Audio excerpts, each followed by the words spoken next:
Alright, good morning po sa inyong lahat mga kababayan, Batang Maynila to. Guys, nagkaroon ng kakampi si Francis Leo Marcos itong si Norman Mangusin. Merong kumakampi sa kanya mga kababayan. Bakit daw siya pinahiya? Pero bago natin pag-usapan yan, update muna tayo dito sa dito kay Kulaong. Ang tawag Kulaong tawag nila dito dito sa scammer na ito. So ito si Norman Mangusin mga kababayan, o kilala rin bilang Francis Leo Marcos, ay inilipat na po sa BJMP. Yan po sa Parañaque. Matapos itong mabigong makapagpiyansa ayon sa National Police Commission o NAPOLCOM. Ayon kay NAPOLCOM Vice Chairperson at Executive Officer na si Rafael Calinisan, nakatanggap ang pulisya ng commitment order mula sa Regional Trial Court Branch 294 na nag-uutos sa mga otoridad na ilipat si Mangusin sa pasilidad ng BJMP sa Parañaque. Ayan mga kababayan. Sabi ni Rafael Calinisan. Okay, ito si Rafael Calinisan, isa to sa mga hinamon ni Mangusin. Walang yato si Mangusin. Lahat po, hinahamon Tapos yung NBI daw, pagsasampalin niya raw lahat yung NBI. Tapos yung mga general, gugulpihin niya raw yung mga general. Napakayabang netong scammer na to. Etong si Norman Mangusin, etong si FLM, etong si Francis Leo Marcos. Kaya eto mga kababayan, yung bail niya, which is 120,000 pesos. Kung ikaw ay nagpapanggap na trilyonaryo, kasi sabi niya trilyonaryo daw siya, yabang na ito mga kababayan. Sa mga vlog na ito, ubod ng yabang, lahat ata ng kayabangan sinalo na ito ubod ng yabang nito. Tapos doon pa sa sa Sheraton Hotel nag-stay at kumakain ng mga steak kung ano-ano. Tapos sabi ng mga tao, patay gutom daw to. Yung style nito, hindi formang mayaman mga kababayan. Although sinasabi niya na siya'y trilyonaryo, napakalayo po sa kanyang sa kanyang pagkatao kapag tinitingnan niyo siya. So, ito pong si Leo Marcos ay meron pong piyansa dapat nababayaran para sa pansamantalang kalayaan na 120,000 pesos. Pero, bakit hindi siya nakapagpiyansa? Sabi niya, he is extremely rich. And yet, he cannot afford or choose not to bail himself out just for 120,000 pesos. So, yun mga kababayan, yung tanong. 120,000 pesos, sinasabi mo, trilyonaryo ka, bilyonaryo ka, mayaman ka.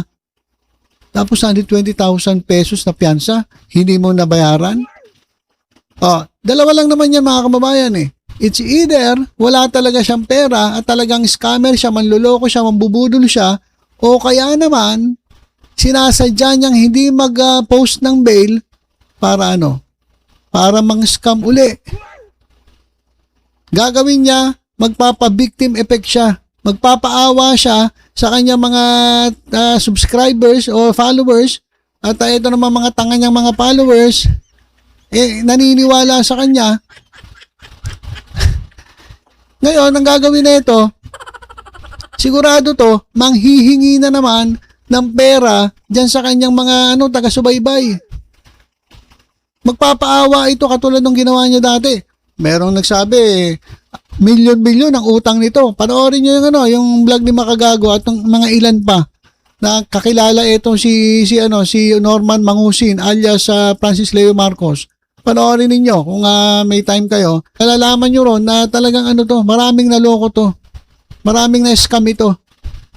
Kaya, pwede na wala talagang pera ito na 120,000 pampiyansa, o kaya naman talagang hindi siya nagpiyansa at magpapaawa effect para makakulimbat na naman ng pera doon sa kanyang mga followers. Pwedeng gawin yun kasi ginawa niya na dati yun Ngayon, sasabihin ng iba, hindi, makukulong siya Naku po, Diyos ko, sanay na po sa kulungan yan. Ilang taon po nakulong yan. So, parang yung kulungan, parang normal na lang sa kanya na siya'y makulong. Kaya mga kababayan, mag-iingat po kayo sigurado magpapaawa ito kasi nalipat na po siya sa BJMP. So baka ang mangyari dito mga kababayan, mangutunan naman sa kanyang mga followers, scam, magpaawa, tapos kayo naman, baka magpauto kayo. Mga kababayan, binawarningan na kayo ng mga nakakakilala rito. Meron po mga vlogger sa Facebook na nagwa-warning na po sa inyo, lalong-lalo na sa mga kababayan nating OFW na huwag magpapaloko dito kay Norman Mangusin alias Francis Leo Marcos. Huwag na po kayo magpapaskam dito. Yung pera po na ibibigay nyo dyan, itabi nyo na lang po, ibigay ninyo sa inyong mga kamag-anak kaysa mapunta dyan sa scammer na yan. So, sabi nga, grabe 220,000 bail, hindi niya nabayaran. Ano nangyari? O kaya naman talagang magpapabiktim ito. At sigurado baka mang-scam na naman ito sa kanyang mga followers. Sabi nga dito mga kababayan, when you are a trillionaire, you can afford any amount of bail. What is 120,000? It's just pocket money going to public market. Diba? Kung talagang trilyonaryo ka, napakaliit nung 120,000 pesos. Sabi naman ng iba, kala no bail kasi out of bail lang siya sa ibang case niya. Kindly clarify. Ang alam ko mga kababayan, ang kaso niya, unjust vexation. So may bail po yun. Wala naman siya ibang kaso Hindi naman siya pwede editin sa ibang kaso na hindi pa na-file. Diba? So ang pinag-usapan dito, yung unjust vexation na may bail. At bakit 120,000? May nagtatanong, ba't ang laki 120,000? Kasi 12 counts po yan.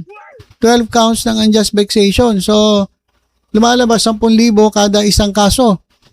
Isang count.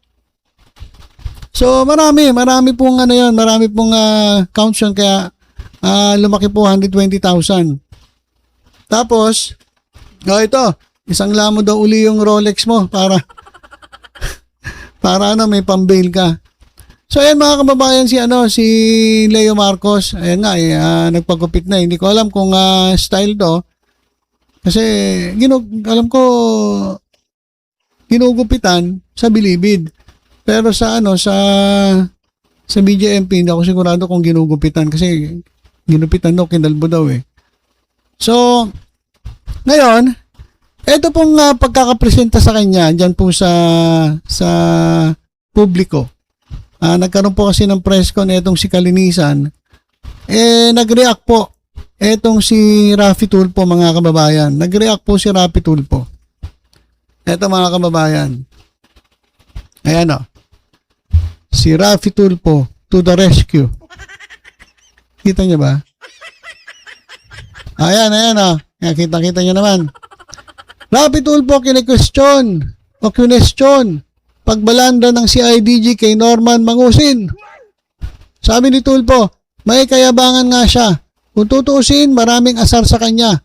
Pero I think it was uncalled for na ginawa ng CIDG na binalandra ang pagbumuka niya at pinabayaan pa yung complainant na pagmumurahin at insultuin siya. Samantalang yung kanyang kaso ay unjust vexation lamang na napakababaw. So, unjust vexation. Ano ba sinasabi ko kanina? Just vexation. So, unjust vexation po ang kaso. Sabi ni Raffy Tulfo, bakit niya naman binalandra yung tao? Parang uncalled for, hindi naman daw tama. Basahin natin yung yung comment dito ng ating mga kababayan. Sabi rito. Ayan, ito. Ayan. Mabuti lang yan, sir. Kulang pa nga para magsilbing halimbawa, total pinahiya siya sa social media. Tama lang yan. Minsan kasi rules don't apply. Ayan. Ano pa? Pero meron ditong sobrang hambog nga naman talaga si Mangusin. Pero dapat may due process and equal protection of the law for the parties. Merong sumasang-ayon kay Tulfo Tama si Raffy, sobra naman yata ginawa ng CIDG. Yung mga kurakot nga hindi nila mahuli. Ito pa nga ang babaw lang ng kaso, Madali nilang nahuli. Ang gulo talaga ng Pilipinas. Ayan mga kababayan. Magbasa pa tayo ng ilang komento rito. Oh.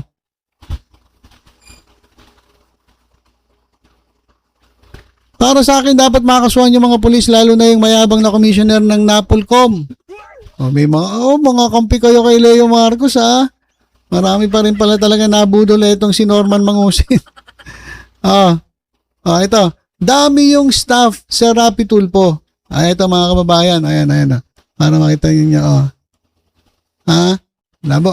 Dami yung staff sa Rapi Tulfo. Sana inalam nyo muna yung dahilan. Hindi yung babase ka lang sa sabi-sabi ng kaibigan you at sa napanood you sa news.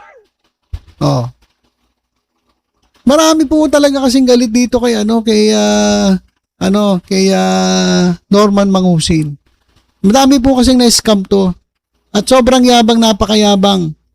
Ngayon, doon sa away nila ni Makagago, ako wala akong kinakampihan sa kanila. Parehas naman silang mga ugok eh. So, totoo lang, ginagamit nila yung away nila para kumita. Yun lang naman yun eh. Ginagamit nila yung away nila para kumita. Paldo si Makagago, paldo si Mangusin. Nagsampahan sila ng kaso. Wala akong kinakampihan sa kanila. Actually, parehas lang sila eh. Ang sa akin lang, etong si Mangusin kasi talaga namang scammer. Marami siyang naloko. Marami siyang nabudol, marami siyang nakulimbat na pera. At base nga yan dun sa napapanood natin sa social media. Meron pang isa na nagbablog dyan. At kilalang kilala ito si Mangusin. At binubulgar niya yung mga katarantaduhan neto ni Francis Leo Marcos. Saka bakit gagamit ka ng Marcos? Hindi ka naman Marcos. Ang layo-layo ng mga Marcos sa pagbumuka mo. Ay hindi, malapit pala siya dun sa isa. Medyo hawig pala sila ni Amy Marcos. Di ba? Nung hindi pa nagpaparitoke itong si Amy Marcos, para magkamukha nga si Francis Leo Marcos saka si Amy Marcos, di ba? So, pero hindi Marcos. Mangusin talaga apelyido niya. Binago lang daw nung nanay niya. Ginawa Marcos kasi idol daw si Marcos. At sabi niya, dapat daw ang asawa ni former President Ferdinand Marcos Sr. ay yung nanay niya. Sabi ni neto ni Mangusin. So, may pagkatililing din mga kababayan, ito si Leo Marcos. So, dito naman sa pagkakaharap ng CIDG. Para sa akin, mga kababayan, medyo sumobra. Medyo sumobra yung nangyari. At talagang kitang-kita na talaga namang pinahiya ito si Leo Marcos. Sabi ng iba, okay lang yan. Dapat nga lang talaga pinapahiya. Pero kung dadaan tayo sa tamang proseso, hindi dapat ganon. Iyak si Mangusin eh. Bakit ganon? Unjust vexation lang ang kaso ko, pero kung pahiyain niya ako, parang pumatay ako. Iyak ng iyak yung kupal eh. Kasi sumobra talaga. Kasi naman, etong si chairman ng NAPOLCOM, director ba to, chairman, isa rin to sa binabanatan ni Leo Marcos. Kung si kaya, sa katatayuan ni kung itong si Senator Rapi Tulfo, nasa katatayuan ni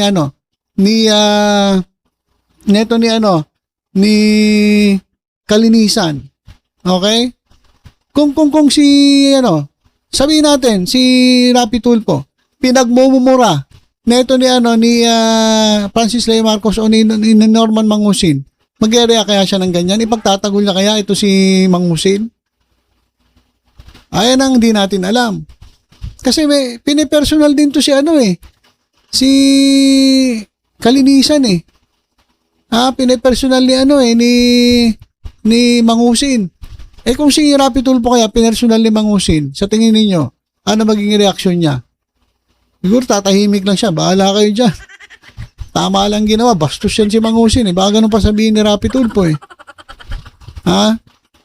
So, iba-iba po ang reaksyon. Depende po sa pananaw ng tao.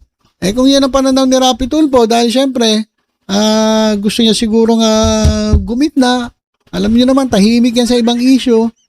Ewan ko, nagmamalinis o nagmamagaling o gumigit na para maganda yung kanyang tingin ng tao, siguro ganun talaga yung style niya. Kung mapapasin nyo, ganun naman, tahimik sa ibang issue, di ba? Gumigit na lang siya sa ibang issue. Oh. So, style ni Rapi Tulfo yan. Kaya, ayun lang ang tanong ko. Kung ikaw nasa sitwasyon ng mga binastos ni Mang Husin, mag-area ka ba ng ganyan? Ipagtatanggol mo ba si Mang Husin? Ewan ko lang. Ha? Hindi ko alam. Pero sa tingin ko, baka hayaan mo lang yung ginawa sa kanya dyan sa dyan sa press con o press briefing dyan po sa si IDG.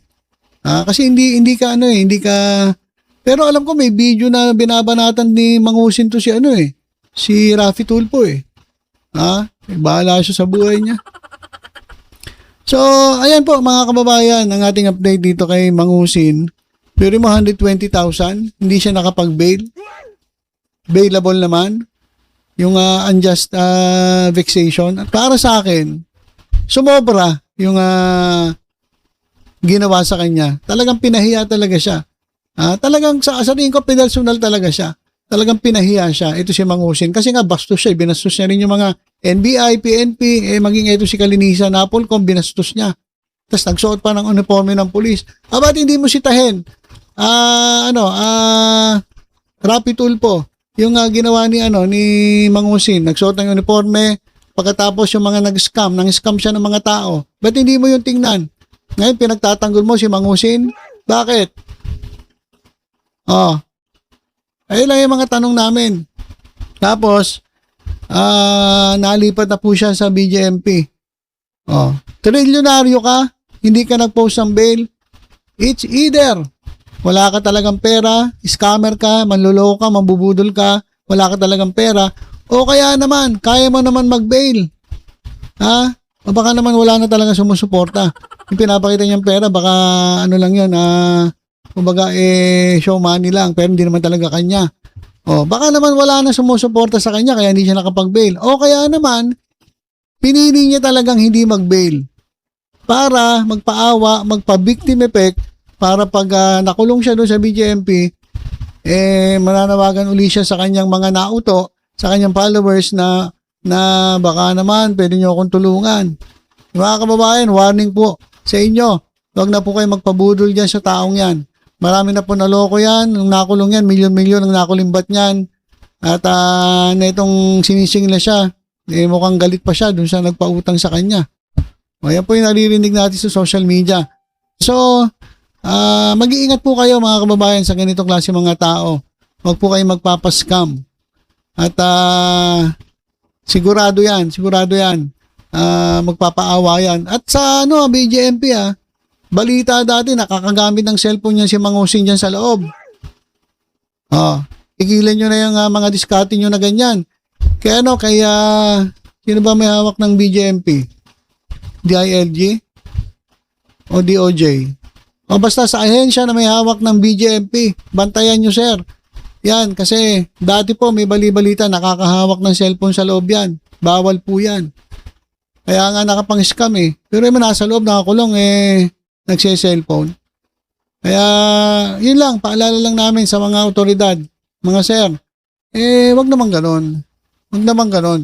Lumawa kayo ng patas, may sweldo naman kayo, laki-laki na ng sweldo ninyo Wag na kayo dumiskarte at bigyan nyo pa ng pagkakataon na makapang-scam yung si Norman Mang Husin.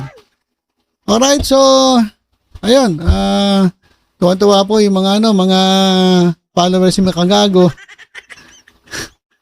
At iyak naman po itong followers ni Mang Husin. Guys, wag po kayo magpapaloko Wag po kayo magpapabudol dito, sigurado magpapaawa yan. Alright, so yun lang po muna mga kababayan, tutok-tutok lang po dito sa Batang Maynila to. It's safe pa pang updates, ingat po tayong lahat. God bless po.